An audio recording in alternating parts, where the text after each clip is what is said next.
Number 15. Which answer choice describes the sequence of transformations that could result in triangle A prime, B prime, C prime?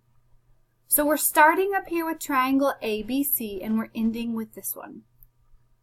Well, I don't know about you, but the first thing that I notice is that it hasn't been rotated, right?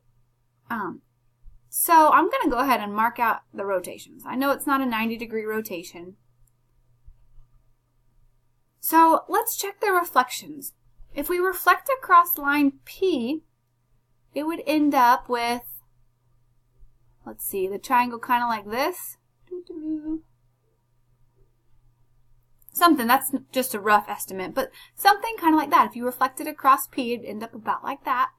And then it says translate 8 units down. So if we count down 1, 2, 3, 4, 5, 6, 7, 8, that does line up. So that's probably going to be a winner. But let me check this other one. If you reflect across line P and then you reflect across the x-axis, your triangle would end up looking something like that. So that's definitely not going to work. So B is our answer.